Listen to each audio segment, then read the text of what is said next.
primero que quiero preguntarte, Miklos, es ¿qué es la singularidad tecnológica?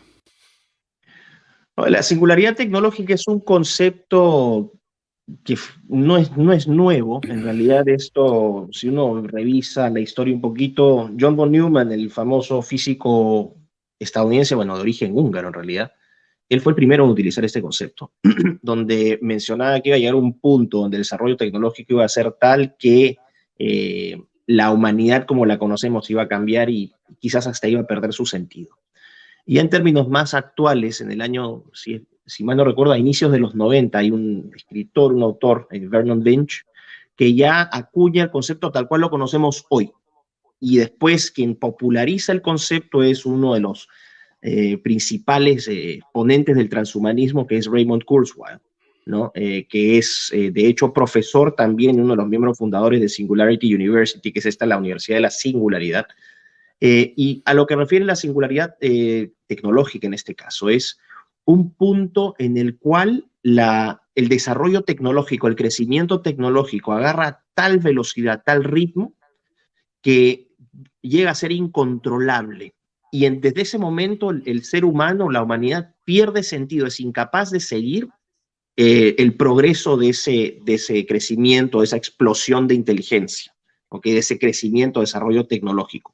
Y que en algún momento ese crecimiento tecnológico, que ya empieza a guiar la propia tecnología, se llega a esta explosión de la tecnología, como mencionaba, donde un ente inteligente que no es un ser humano, puede ser un espíritu de bits y bytes, puede ser un conjunto de inteligencias de computadoras, no se sabe, llega a este momento donde constantemente se está perfeccionando, y desde ese momento algunos plantean que la humanidad ya entraría incluso en un riesgo existencial, porque esta sería una inteligencia en órdenes de magnitud muy superior a la del ser humano. Ese es el punto de la singularidad tecnológica. Singularidad porque es un momento único, especial, puntual, del cual no hay regreso, en donde No la hay, humanidad deja de ser la especie dominante e inteligente dominante del planeta Tierra. el mundo controlado por las máquinas, digamos, lo que se ha visto tanta fantasía en las películas y digamos, la ciencia ficción se ha encargado muchas veces de ese tema, ¿no? Sí, por supuesto, la ciencia ficción ha trabajado mucho este tema. Es uno de los grandes temas como te dije, de transhumanismo. Hay autores, como te decía, Raymond Kurzweil, otros como el mismo filósofo sueco Nick Bostrom, que también ha trabajado esta idea, no tanto como Kurzweil, pero se plantea, bueno, lo planteaban diferentes autores, creo que uno de ellos es I.J. Good, es un estadounidense, creo, o británico, que dice que encontraba improbable que este desarrollo se diera entre el 2005 y el 2030. Entonces, si no se da en Ajá, ese periodo, algunos están especulando con el año 2045, por ejemplo, otros dicen 2050. No se sabe. bien. Este tal Kurzweil, que parece ser la estrella del tema es uno de los fundadores, por parte de Google, porque es empleado de Google, de la Universidad de la Singularidad, el Singularity University de la NASA, creado por la NASA y Google, ¿no? Digamos que No, son gente... Sí, perdón. o sea, no es que Google y NASA la hayan creado, ellos han financiado. La iniciativa Ujú. es, entre otros, de personas como Raymond Kurzweil. Y Raymond Kurzweil es jefe de producto, jefe de ingeniería de Google. O sea, ocupa un cargo realmente muy importante Claro. de la empresa, lo cual ya te indica por qué estas grandes empresas tecnológicas tienen esta orientación hacia este discurso tecno-optimista, ¿no? A este proceso de all-in, le metemos todo a la tecnología. Y bueno, si tú me permites, las religiones dominantes en Silicon Valley, en estos centros de inteligencia en San Francisco, son el ateísmo y el transhumanismo. Claro, claro, sí, sí, sí. Sí, indudablemente, van de la mano uno con otro, ¿no? Ahora, Así es. según tu particular visión del asunto, porque yo he variado en mi visión del asunto, yo creía que la singularidad tecnológica era un evento imposible, una fantasía de ciencia ficción, pero gracias a ver tus videos descubrí, por ejemplo, cosas como, ¿cómo se llama esta pequeña aplicación de inteligencia artificial pequeña, digo yo, ¿no? Que escribe El GPT-3. GPT-3. Es un algoritmo. Lo descubrí. A mí me dejó asombrado. Yo usé la parte gratuita, digamos, y puede escribir. Yo le mandaba, por ejemplo, le pedía que escribiera poemas, le mandaba poemas a personas que son del área de las lenguas, es decir, si identificaban que eso podía ser producido por una máquina y definitivamente no lo podían identificar. ¿Sí? Estamos ahí. Yo creía que esto no era posible. Claro que hoy estoy variando de posición, pero hace falta, creo que esa inteligencia artificial general para que se dé este momento, ¿no? ¿Vos creés ¿Mm? que se dará en algún momento? ¿Es factible que se produzca este evento? Bueno, para que la gente entienda, ¿no? Hay tres tipos de inteligencia artificial: la estrecha o narrow, que es la que tenemos ahora de aplicaciones puntuales para tareas puntuales donde estos algoritmos son largamente superiores al procesamiento del ser humano, la capacidad del ser humano. Por ejemplo, aplicaciones como la que tú mencionas, GPT-3, que tienen la capacidad de acumular una enorme cantidad de información de Big Data y que te permiten escribir textos completos sin que puedas distinguir si son de personas o de la máquina, ¿no? Esta rama de la inteligencia artificial que se llama el procesamiento del lenguaje natural, que es una de las tantas ramas de la inteligencia artificial. Esa es una aplicación, o por ejemplo los programas de ajedrez, Fritz, ¿no? Ese tipo de cosas. Después tienes lo que se llamaría la inteligencia artificial general, que es esta inteligencia artificial también de máquinas, donde se iguala la capacidad intelectual del ser humano en todas sus dimensiones. Porque este es otro aspecto. Ahorita es un poco estirar el término, decir que la inteligencia artificial es inteligencia. Es un enorme poder computacional a una enorme velocidad y una enorme capacidad para procesar datos. Pero no es inteligencia porque la inteligencia del ser humano es mucho más compleja. La máquina hace eso específicamente, pero los seres humanos tenemos la capacidad de percibir espacios, de interpretar gestos ¿no? o de los rostros, intuir. Tenemos una inteligencia estética, una inteligencia matemática, tenemos una inteligencia emocional, muchas cosas, ¿no? La apreciación por la música. Y todo ese conjunto de capacidades determinan nuestra inteligencia, que es múltiple. Las máquinas no tienen eso. En la inteligencia artificial general se asumiría que las máquinas adquieren ese nivel, donde equiparan al humano. Y después ya la inteligencia artificial, la superlativa, ¿no? La super es aquella donde las máquinas ya son largamente superiores a los seres humanos. Son el tipo de inteligencias que se lograrían, por ejemplo, cuando ocurriese la singularidad, ¿no? Bien. ¿Y ocurrirá esto en algún momento? Es medio de hacer profecías, pero ¿será posible? Lo que yo, a ver, aquí entramos en terreno de la especulación abiertamente y yo mmm, creo que es posible que se puedan desarrollar aplicaciones mediante estos algoritmos que puedan desarrollar estas inteligencias. Sí, creo que es posible.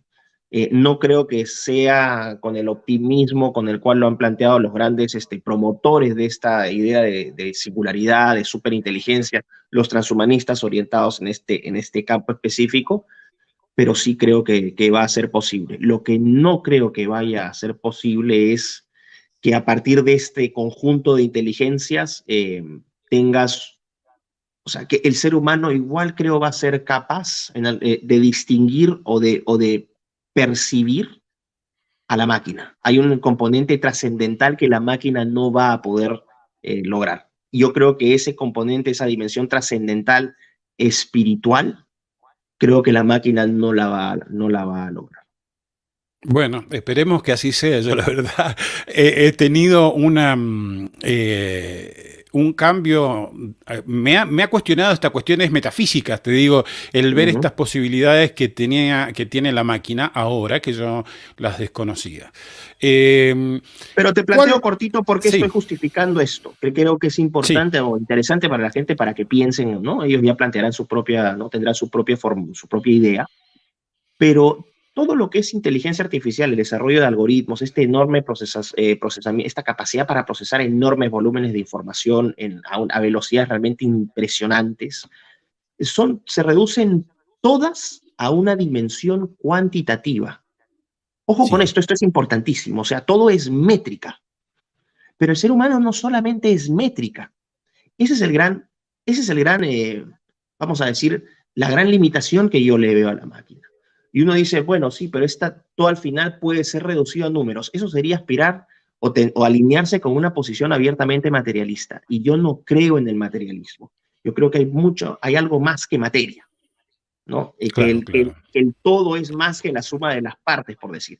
Entonces, sí, esa fuerza bruta, ese poder cuantitativo, ese poder computacional, te puede llegar a dar tecnologías realmente sorprendentes o de ciencia ficción para nuestro tiempo actual. Pero, pero hay una dimensión cualitativa que no se está considerando. Y esa dimensión la explico, ¿no? Cuando tú, por ejemplo, describes a una persona, a ti no te basta con darle sus medidas, o sea, pesa 83 kilos, mide un 80, el diámetro, y te hace todo un modelamiento del cuerpo y te dan todas las mediciones, los radios. Eso va a determinar una parte de la descripción de ese individuo. Pero, ¿qué pasa, por ejemplo, con sus sueños, sus aspiraciones, sus deseos? Las máquinas van a poder tener esa capacidad única del ser humano, que es la voluntad. O sea, la Claro. agencia. Coincido plenamente. Lo que me asusta es que se está pareciendo demasiado. O sea, la simulación es como... se está pareciendo mucho, digamos. Por lo menos en la cáscara, en los efectos Uh -huh. exteriores. Y entonces da como te digo, da cierto temor de las consecuencias. Y hablando de consecuencias, si este momento se diera en las condiciones que hemos hablado antes o con la fantasía de Kurzweil, Bilinski, Cordeiro, Cordeiro es un Lo conozco, un venezolano que habla español. mucho, Lo conozco. es, Uh -huh. es venezolano me parece. Venezolano, Eh, sí. Afincado en España. eh, y eh, esta fantasía que tienen, inclusive de vencer la muerte, vencer la enfermedad y toda esta cuestión, ¿no? Yo creo que definitivamente no se va a dar. Pero si se da algo de lo que de lo que ellos vienen prediciendo o de en las condiciones en lo que la estamos pensando nosotros, ¿qué peligros tendría para la humanidad este evento? Es un peligro existencial, así de fácil. Ni más ni menos que eso. Por eso es que la gente lo percibe con tanta reserva, ¿no? Y aquellos que están más informados incluso llegan a sentir temor. ¿Por qué? Porque es una amenaza existencial. Así de sencillo. ¿Qué pasa si tú tienes entes, ¿no? Que son más inteligentes que tú? Las relaciones de poder cambian completamente. Si es que tienes entes que pueden tomar decisiones mucho más, mucho mejores que tú, ¿qué pasa con toda esa masa de gente? Vas a tener sobrante, porque hay consumo de recursos, se aplica toda esta lógica no solamente malthusiana, sino también darwiniana. Entras a un darwinismo cibernético, ¿no? Entrarías a seleccionar cuáles son más aptos y menos aptos. Hay un componente eugenésico muy intenso también en eso, porque se trata de desarrollar lo mejor hacia la perfección. Entonces, si tú orientas todo, si tu giro, si el eje de tu moral deja de ser el péndulo entre bien y mal y pasa a ser entre útil o inútil, o entre imperfecto y perfecto, bueno, la humanidad como tal pierde sentido, porque nosotros somos finitos, somos limitados, y ante esta, y no vamos a estar a la par del desarrollo, ¿no? A la capacidad que puedan tener estas máquinas. Entonces, una gran porción, si no son todos, se vuelven absolutamente irrelevantes. Eh, Claro. como la máquina, la moral del algoritmo. ¿Cuál es la moral del algoritmo? ¿Cómo el algoritmo toma decisiones considerando aspectos morales? No, la máquina simplemente va a hacer, con su poder de cálculo, va a determinar probabilidades, ¿no? O estimaciones, y va a determinar 98.6667, 98.543. Voy a esta, pero resulta que ese es, vamos a decir, esa decisión puede estar equivocada desde una perspectiva moral o ética. El algoritmo no tiene moral, y entramos entonces a un mundo de amoralidad. En un mundo de amoralidad, todo lo que nosotros consideramos malo deja de ser malo, lo que consideramos bueno deja de ser bueno, entramos a un terreno de nadie. Bien, porque justamente fue investigando sobre el tema del trabajo y de esto que vos mencionabas, que yo llegué a tu canal y después me entero, miren qué pequeño que es el mundo.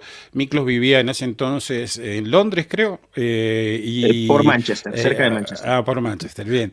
Y yo lo encuentro en un canal de YouTube y resulta que Miklos es conocido de un amigo mío de la Argentina que vivía antes, que ahora vive en España y que es el mundo pequeño, ¿no? Como le 6 grados de decíamos nosotros, separación.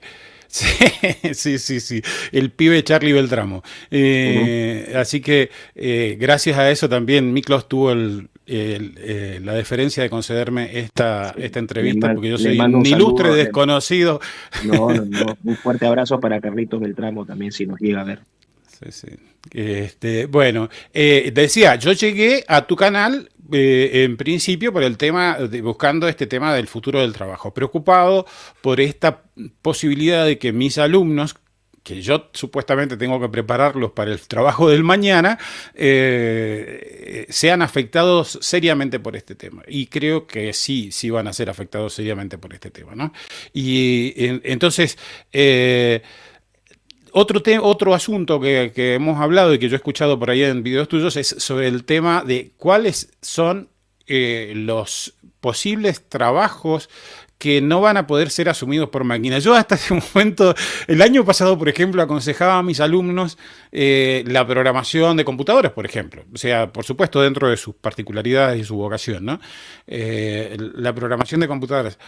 Ahora veo este mismo algoritmo, el GPT-3, puede elaborar código de programación. O sea, es realmente asombroso.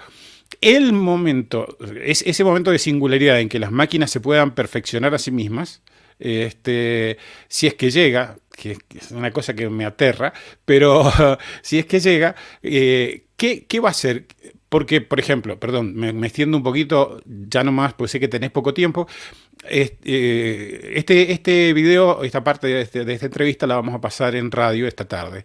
Y vamos a pasarlo junto con una lectura de el texto de Ida Auken, en aquel famoso que se trascendió por No tendrás nada y serás feliz.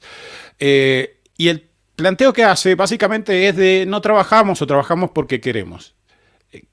¿Cómo ves esto de el trabajo en el futuro? ¿Qué trabajos podrían aconsejarse? ¿Qué tienen que aprender nuestros chicos? Bueno, es cierto que el impacto que va a tener la automatización, porque ese es al final de eso, ¿no? Lo que está ocurriendo ahorita son dos procesos importantes. Uno es la digitalización de la economía, o sea, la economía física que está pasando a ser una economía digital, es un proceso, un cambio que ya se está dando. Por ejemplo, elementos físicos como las llaves van a desaparecer, las billeteras, Claro. los billetes. O sea, estás transformando activos físicos en activos digitales. Eso ya te genera un cambio completo.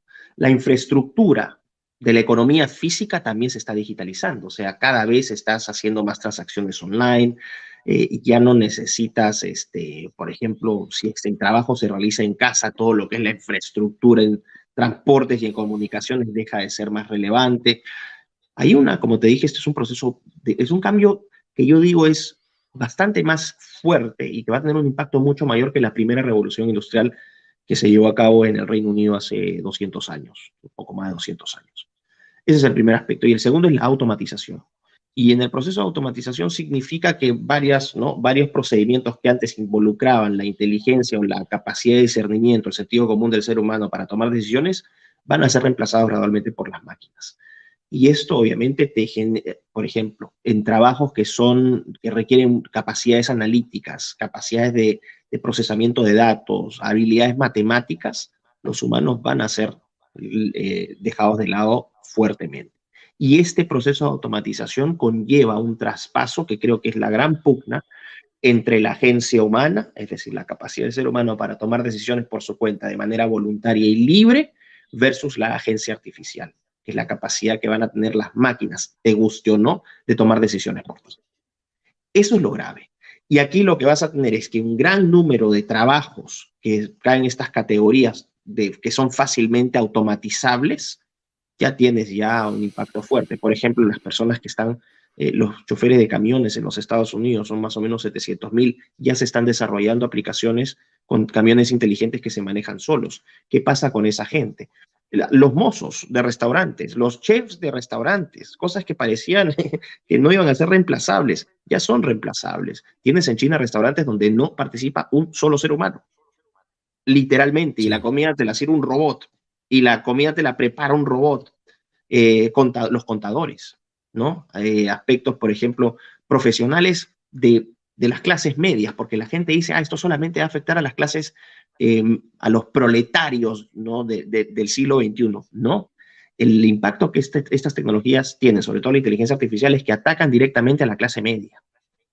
Esto es lo más importante. Profesiones de clases medias, médicos, doctores, ingenieros, o sea, doctores, ingenieros, economistas, todos de algunos abogados, de alguna u otra manera van a tener que convivir con las máquinas.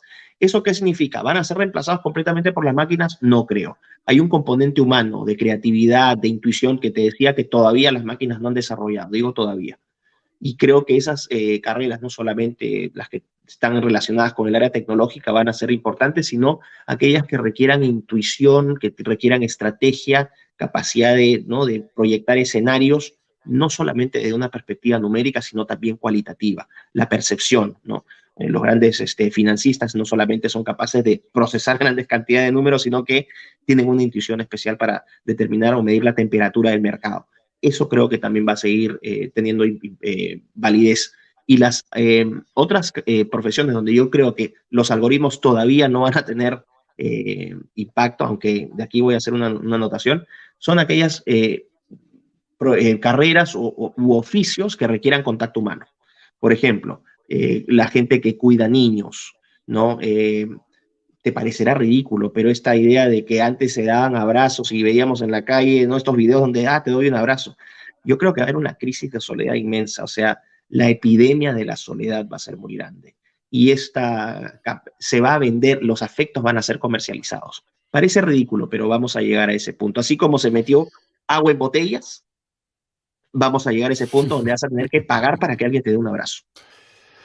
Es cierto eso, ¿no? Además, el miedo que tenemos en la sociedad en general de muchas cosas. Yo la otra vez analizaba con mis alumnos. Yo antes tenía una relación muy cercana con mis alumnos, hasta físicamente. No les negaba un abrazo. Desde que empezó todo el tema de las sospechas de abusos y ese tipo de cosas, empecé a poner distancia. Con la pandemia, más distancia. Hemos perdido aquí en la Argentina somos muy besuqueros, somos de saludarnos con un beso y hasta eso hemos perdido. Ahora nos damos con el puño, nos damos con el codo y creo que esto que dices claramente del afecto y de la comercialización del afecto es un tema complicado, pero sí ciertamente nos orienta hacia cuáles son los trabajos que van a perdurar. Aunque los chinos y los japoneses ya tienen hasta novias virtuales, cosa rara, Ya ¿no? Pero hay robots sexuales, ojo. En esta epidemia de soledad, en países, por ejemplo, como el Japón, en los Estados Unidos también, hay gente que literalmente compra novias que son robots, ¿no? Que son robots sexuales, que tú puedes configurar literalmente, físicamente, todas las medidas que tú quieras, el color de pelo, de ojos, absolutamente todo, los genitales, absolutamente todo lo puedes configurar para que la robot sea tu novia. sí. Ayer veía justamente una película que se llama Ex Machina, que trata Mm. ese tema, entre otras cosas. Bueno, Lucas, perdón, Miklos, Lucas para nosotros es casi un nombre. Sí, Lucas, Entonces, claro. Lucas claro, es un nombre muy común en entonces por Argentina. eso, Miklos, yo ya he llegado al tiempo límite, ya son aquí las 16, allá las 21 en Budapest. Y sé que vos tenés que ir a cenar y luego tenés otra actividad, así que si querés agregar algo más, pero antes quisiera recomendar a la gente que, si hay alguno que esté suscrito a mi humilde canal y no esté suscrito a tu canal, que vaya y se suscriba, así como búsquenlo como Miklos Lukács. Y ayer creo que inauguraste otro canal, un canal secundario que se llama Miklos Lukács Clips o Tips. algo así, Ujú. al que ya me suscribí ayer mismo. Es Gracias. más, ya debe tener más suscriptores que mi canal. O no lo este, sé, no lo no sé. Ahí sé, me está. Dime. vi que tenía como 300, qué sé yo. Nosotros, acá el canal es chiquito, tiene 2.500 suscriptores, pero con esto va a crecer. Con tu presencia aquí seguramente va a crecer. Todos Eh, empezamos siendo chiquitos. Mira, yo le debo el gran impulso que he tenido, el que me dio la primera, ¿no? La plataforma fue Agustín Laje, mi querido sí, amigo Agustín Laje, y él me dio la posibilidad de presentarme a una audiencia más grande. Bueno, una cosa es llegar a la audiencia y otra cosa es mantenerte y crecer, porque vamos a decir, la gente es muy, por lo menos nuestro público es muy selectivo en la medida en que bien. no les gusta la venta de humo. Entonces tienes que tener un discurso original, novedoso, que la gente sienta que tiene valor con lo que tú estás diciendo. Y Agustín me dio la posibilidad, yo la aproveché y bueno, ahora he crecido. Y bueno, pero todos empezamos chiquitos, o sea, yo jamás bajé los brazos. De una u otra forma sabía que iba a tener un impacto en mi trabajo, porque honestamente pienso que es un trabajo original y es importante. Es algo que no se hablaba. El debate en la región estaba siempre circunscrito a lo político y creo que esa era una gran limitación que había en lo cultural. Había que agregar una dimensión tecnológica que es esencial para entender lo que está pasando. O sea, el siglo XXI no lo vas a entender si es que no incorporas la variable tecnológica a todo tipo de análisis. Así que Fernanda, y un fuerte abrazo, que ella siempre me está siguiendo también ahí en mi canal de Telegram. Muchísimas gracias. A toda la gente que se ha conectado, suscríbanse también al canal del profe, ¿no?